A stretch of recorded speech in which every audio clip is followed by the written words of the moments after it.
Okay, at this point you should have watched the video on women's history. I'm going to go over some vocabulary and then we'll do a quick annotation and read through of the article. So the first word I want to talk about is the word determination. I'm going to make a quick word web. So I'm going to write the word down, determination.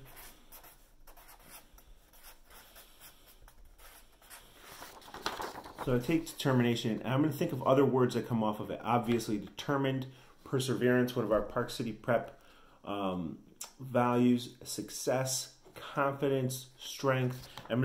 These are all words that determination makes me think of. So I'm going to write them down here, and I'm going to post a picture of this on the site too, in case you need it. Another word that I want us to go over is centennial. Now we talked about this in the census arguments. We talked about a decennial census. Centennial is 100 years, decennial is 10 years. So the word centennial, when we think about this, there's 100 cents in a dollar. Centennial. Another word that I wanted to look at quickly was, not that, we did determination. Suffrage. Suffrage is the right to vote.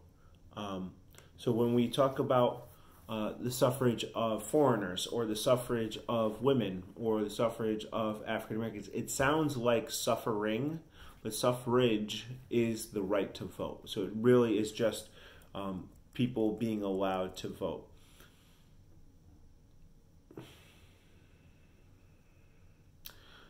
Valiant. The word valiant is the other one I wanted to go over. So I'm going to do one more. I'm going to write the word valiant. When I think about the word valiant, actually the first thing that comes to mind is like a knight who is fighting. So I have valiant and I did my little knight. I'm going to draw some more of these on here, but some other things that come to it are like characteristics of a knight. A knight is brave. A knight is courageous. A knight does the right thing no matter what. And you're going to see those words all tie into the word valiant. So being a brave person who has a high level of integrity, always doing what they're supposed to even when no one is watching. Someone who has the courage to approach people that they're doing the wrong thing and correct them. These sorts of things a valiant person would do. So with those three words that we talked about suffrage, which is the right to vote. We talked about determination, which is like strength, confidence, perseverance. We talked about valiant being brave, having a high level of integrity, something like a knight from the Middle Ages. These ideas we want to think about as we go into our article. Now I'm going to swing my computer around so you can see as well as me. Since we don't have the smart board behind us so that we can do this work. Here I am, I'm at Achieve 3000. It's a little blurry, I could tell from what we see. I'm going to set us up here, go back to the home page. Maybe not.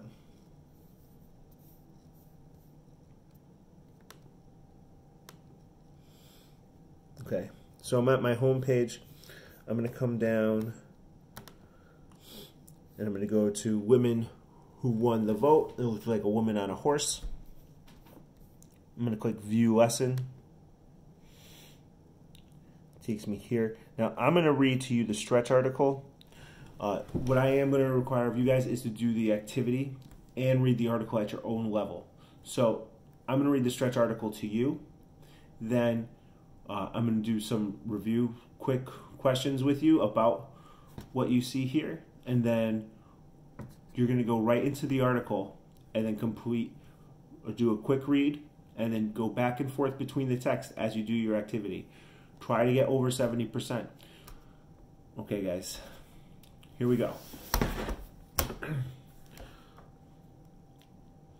So Washington DC, thousands of women marched calmly as the crowd closed in on their procession, slapping, tripping, and spitting at the demonstrators while law enforcement officers looked on and often looked away. There was a lot of people who did not want women to have the right to vote, so much so that they were yelling, slapping, tripping them, spitting at them as they calmly marched into Washington, D.C.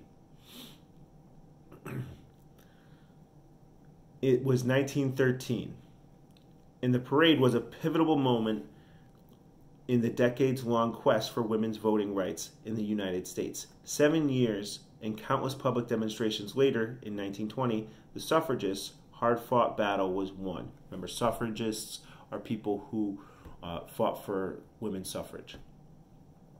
Now, to mark the centennial of the passing of the 19th Amendment, Women's History Month 2020 celebrates the suffrage movement's valiant women of the vote. Among them are those who ramped up the pressure on politicians with parades, pageants, and picketing, actions that defined the boundaries of acceptable behavior and changed attitudes along the way. These women did things that were kind of outrageous. People did not expect them to stand up for themselves in the ways that they did. Suffragists began adding these public displays to their national strategy in 1908. By that time, activists had already worked tirelessly for 60 years to secure voting rights for women. Still, many people considered the idea of women voting bizarre. A few individual states allowed women to vote, but the suffragist petitioning of the federal government officials had failed year after year. Now, the suffragists did focus most of their energy on trying to win in the states, but every time they did appeal to the entire federal government, the national government said, no, we're not going to allow women the right to vote. It's a state decision. The individual states were reluctant, but they did win quite a few in the West and the Midwest and kind of the center of the United States today. They were losing in the South and in the Northeast and the Eastern states.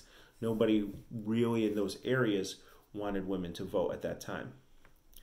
Generations of women had told lawmakers that women should have a voice in government. Finally, many suffragists thought it was time to show them.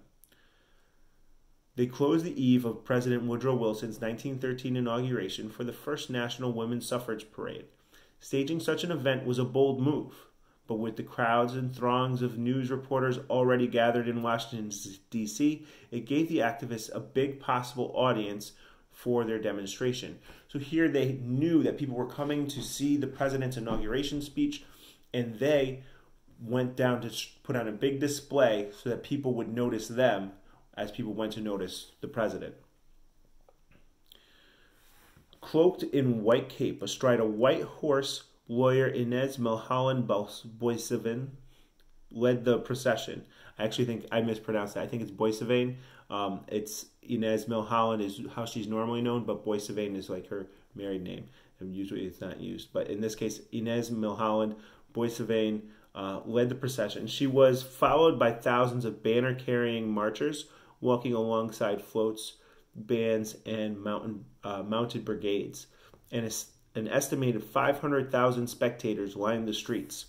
By the end of the day, more than 200 parade participants were injured by angry onlookers. So 200 people who were just walking in this parade were injured by people trying to trip them, spitting at them, hitting them as they walked calmly in this parade. This is how people really felt about women getting the right to vote. It was a very different time than it is today.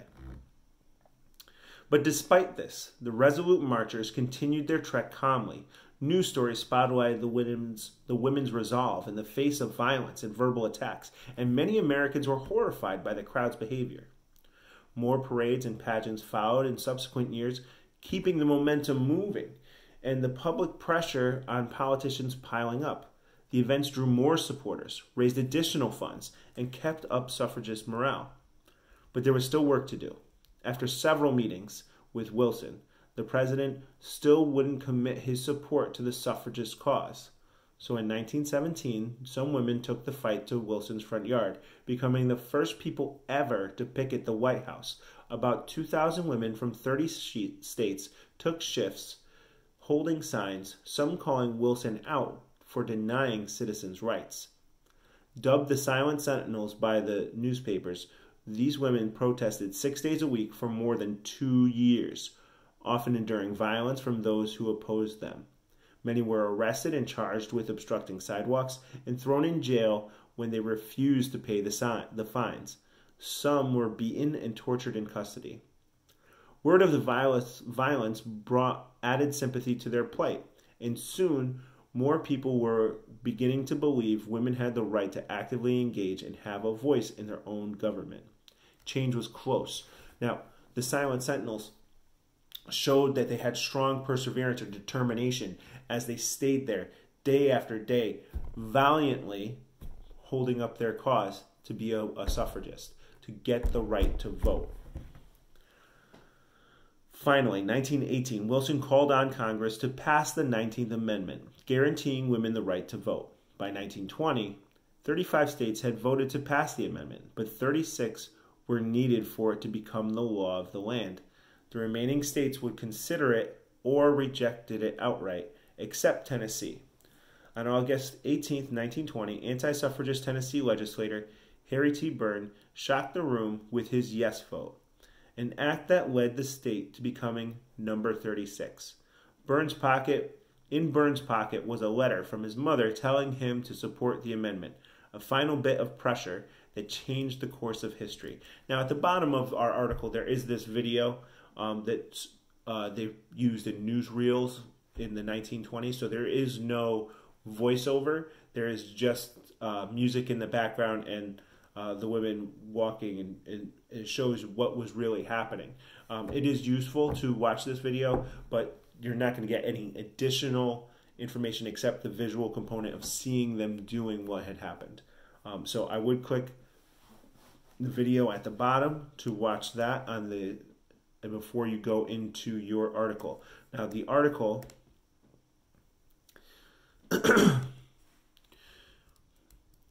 you want to annotate for your answers. So as I open up the questions here, and I'm going to go back and forth, my first question is, according to the article, which of these must have happened third, or which of these happened next? And then I'm going to go through it and I'm going to read each option, find the sequence in the article so I can annotate that spot. Now the questions that you have might be different based on your lexile.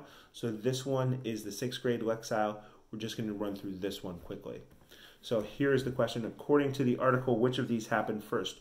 Women began their tireless efforts to secure the right to vote. So then I come through here and I can tell immediately that the first thing that's mentioned here is women's in the 1920s. They're picketing in the second paragraph.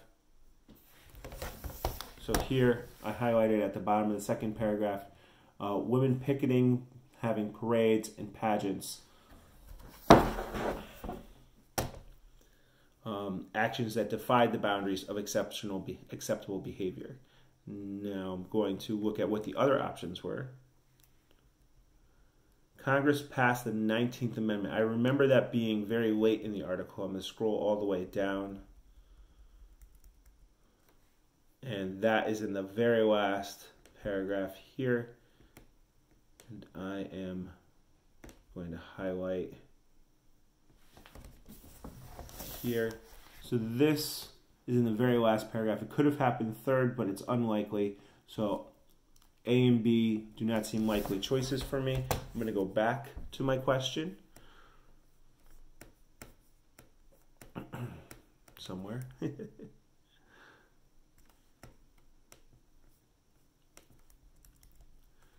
See, 500,000 people lined the streets to watch the first women's suffrage parade. I remember that being somewhere in the middle of this. Second, third, fourth, fifth. Here we go. The 6th paragraph says an estimated 500,000 spectators, which is 500,000, lined the streets. So here I have the last sentence of the 6th paragraph there. So I had the 2nd paragraph, the 6th paragraph, and the final paragraph. And now I'm going to check to see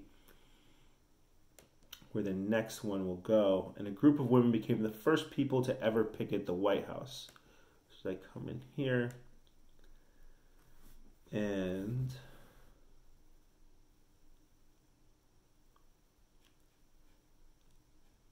that is mentioned third in the 5th paragraph, staging such a bold move.